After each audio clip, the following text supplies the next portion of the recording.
Egg pouch ಇವತ್ತಿನ recipe. ರುಚಿಯಾದ ಈ ರೆಸಿಪಿ ಖಂಡಿತ ಒಮ್ಮೆ ನೀವು ಸಹ ಟ್ರೈ ಮಾಡಿ ನೋಡಿ. ಮಕ್ಕಳಿಂದ ಹಿಡಿದು ಎಲ್ರಿಗೂ ಇಷ್ಟಪಟ್ಟು ತಿನ್ನುವಂಥದ್ದಾಗಿದೆ ಇದು.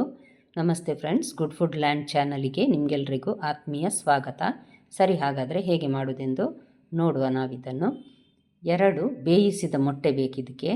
ನಾನು 2 ಬೇಯಿಸಿದ ಮೊಟ್ಟೆ ನೋಡಿ ರೆಡಿ ಮಾಡಿ ಇಟ್ಟಿದ್ದೇನೆ. ಮತ್ತು 2 ಬೇಯಿಸದೇ ಇದ್ದಂತಹ ಮೊಟ್ಟೆ, ಮತ್ತು ಸ್ವಲ್ಪ ಈರುಳ್ಳಿ. ಇದರಲ್ಲಿ ನಾನು 1 ಟೇಬಲ್ ಸ್ಪೂನ್ನಷ್ಟು ಈರುಳ್ಳಿ ಹಾಕಿದ್ದೇನೆ ನೋಡಿ. 1 ಚಮಚದಷ್ಟು ಕೊತ್ತಂಬರಿ ಸೊಪ್ಪು, ಅಂದರೆ ಸ್ವಲ್ಪ ಹಾಕಬೇಕು. 1 ಮೊಟ್ಟೆಯನ್ನು ನಾನಿಲ್ಲೀಗ ಒಡೆದು ಹಾಕ್ತಾ ಇದ್ದೇನೆ. ಇದಕ್ಕೆ ರುಚಿಗೆ ತಕ್ಕಷ್ಟು ಉಪ್ಪು ಹಾಕಿ, ನಂತರ ಚಿಲ್ಲಿ ಫ್ಲೇಕ್ಸ್ ಇದೆ ನೋಡಿ, ಅದನ್ನು ಸ್ವಲ್ಪ ಖಾರಕ್ಕೆ ನೋಡಿ ಹಾಕ್ಕೊಳ್ಬಹುದು. ಅದರಲ್ಲಿ ಬೀಜ ಜಾಸ್ತಿ ಇರ್ತದೆ, ಹಾಗಾಗಿ ನೋಡಿ ಹಾಕ್ಕೊಳ್ಳಿ. ಮಕ್ಕಳಿಗೆ ಅದರ ಸ್ವಲ್ಪ ಕಡಿಮೆ ಹಾಕ್ಕೊಳ್ಳೋದೇ ಒಳ್ಳೆಯದು. 2 ರೀತಿಯ ಮೊಟ್ಟೆಯದ್ದು ರೆಸಿಪಿ ತೋರಿಸ್ತಾ ಇದ್ದೇನೆ ಇವತ್ತು ನಾನು. ಈಗ ನೋಡಿ, ಒಂದು ಸೌಟಿಗೆ ನಾನಿಲ್ಲಿ ಎಣ್ಣೆ ಹಾಕಿದ್ದೇನೆ.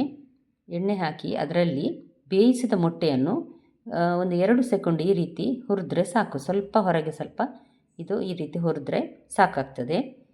ನಂತರ ಇದಕ್ಕೆ ನಾವು ಚೆನ್ನಾಗಿ ಬೀಟ್ ಮಾಡಿದ ಈ ಮೊಟ್ಟೆ ಇದೆ ನೋಡಿ, ಅದನ್ನೀಗ ಹಾಕ್ತಾ ಇದ್ದೆ ನೋಡಿ. ಎಲ್ಲ ಹಾಕಿದೆ ನಾನು. 1 ಮೊಟ್ಟೆ ಸಾಕಾಗ್ತದೆ. ಮೇಲಿಂದ ಪೆಪ್ಪರ್ ಪೌಡರ್ ಸ್ವಲ್ಪ ಹಾಕಿದರೆ ರುಚಿ ಇನ್ನಷ್ಟು ಜಾಸ್ತಿ ಆಗ್ತದೆ. ಲೋ ಫ್ಲೇಮಲ್ಲಿ ನಾನು ಅದನ್ನು ಬೇಯಲಿಕ್ಕೆ ಇಟ್ಟಿದ್ದೇನೆ. ಈಗ ಇನ್ನೊಂದು ಮೊಟ್ಟೆಯನ್ನು ಒಡೆದು ಹಾಕಿ, ಈಗ ಅದಕ್ಕೆ ಪೆಪ್ಪರ್ ಪೌಡರ್, ಸಾಲ್ಟ್ ಹಾಕಿ, ನಂತರ ಸ್ವಲ್ಪ ಕೊತ್ತಂಬರಿ ಸೊಪ್ಪು ಮತ್ತು ಸ್ವಲ್ಪ ಈರುಳ್ಳಿ ಹಾಕಿ ಚೆನ್ನಾಗಿ ಅದನ್ನು ಮಿಕ್ಸ್ ಮಾಡಬೇಕು, ಬೀಟ್ ಮಾಡಬೇಕು. ಈಗ ನೋಡುವ, ನಾವು ಸೌಟಲ್ಲಿದ್ದ ಮೊಟ್ಟೆ ಬೆಂದಿದೆಯಾ ನೋಡುವ. ಇದನ್ನು ಚೆನ್ನಾಗಿ ಬೀಟ್ ಮಾಡಿ ಇಟ್ಟು ಬಿಡುವ ಹಾಗೆಯೇ. ಇದು ನೋಡಿ, ಚೆನ್ನಾಗಿ ಮೇಲ್ಗಡೆಯಿಂದ ಸಹ ಬೆಂದಿದೆ. ಸ್ವಲ್ಪ ಹಸಿ ಇದೆ, ಪರವಾಗಿಲ್ಲ. ಈ ರೀತಿ ತಿರುಗಿಸ್ಲಿಕ್ಕೆ ಆಗ್ತದಾ ಅಂತ ಒಮ್ಮೆ ನೋಡಿ, ನಂತರ ಒಮ್ಮೆಲೆ ಅದನ್ನು ತಿರುಗಿಸಿ ಹಾಕುವ. ಮೆಲ್ಲ ಉರಿಯಲ್ಲೇ ಬೇಯಿಸಬೇಕು ಈ ಮೊಟ್ಟೆಯನ್ನು, ಬೇಗ ಆಗ್ತದೆ. ನೋಡಿ ರೆಡಿ ಆಯಿತು ಒಂದಂತೂ. ನೀವಿನ್ನೂ ನನ್ನ ಚಾನಲನ್ನು ಸಬ್ಸ್ಕ್ರೈಬ್ ಮಾಡಿಲ್ಲ ಅಂದರೆ ದಯವಿಟ್ಟು ಸಬ್ಸ್ಕ್ರೈಬ್ ಮಾಡಿ, ಹಾಗೂ ಲೈಕ್ ಬಟನನ್ನು ಪ್ರೆಸ್ ಮಾಡೋದನ್ನು ಮರಿಬೇಡಿ, ಹಾಗೂ ಫ್ಯಾಮಿಲಿ ಫ್ರೆಂಡ್ಸಿಗೆ ಶೇರ್ ಮಾಡೋದನ್ನು ಖಂಡಿತ ಮರಿಬೇಡಿ. ನಿಮ್ಮ ಒಂದು ಲೈಕೇ ನಮಗೆ ಇನ್ನಷ್ಟು ಹುರುಪು ಕೊಡ್ತದೆ ಮುಂದೆ ಒಳ್ಳೊಳ್ಳೆ ವಿಡಿಯೋ ಹಾಕಲಿಕ್ಕೆ. ನೋಡಿ, ನಾನಿಲ್ಲಿ 2ನೇ ಮೊಟ್ಟೆಯನ್ನು ಸಹ ಬೀಟ್ ಮಾಡಿಟ್ಟದನ್ನು ಹಾಕಿದ್ದೇನೆ. ಅದಕ್ಕೆ ಮಾತ್ರ ಮೇಲೆ ಈಗ ನಾನು ಚಿಲ್ಲಿ ಫ್ಲೇಕ್ಸ್ ಹಾಕಿದ್ದೇನೆ. ಇದನ್ನು ಸಹ ಅಷ್ಟೇ ಮೆಲ್ಲ ಉರಿಯಲ್ಲೇ ಬೇಯಿಸಿ ಒಂದು ಸೈಡ್ ಬೆಂದಿದೆ ಅಂತ ಆಗುವಾಗ ಈ ರೀತಿ ತಿರುಗಿಸಿ ಹಾಕಬೇಕು.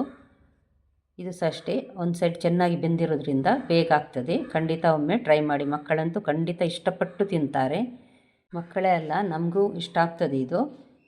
ಇವತ್ತಿನ ರೆಸಿಪಿ ನಿಮ್ಗೆ ಇಷ್ಟ ಆಗಿರ್ಬೋದು. ನಾಳೆ ಇನ್ನೊಂದು ಹೊಸ ರೆಸಿಪಿಯೊಂದಿಗೆ ನಿಮ್ಮನ್ನು ಮತ್ತೆ ಭೇಟಿ ಆಗ್ತೇನೆ.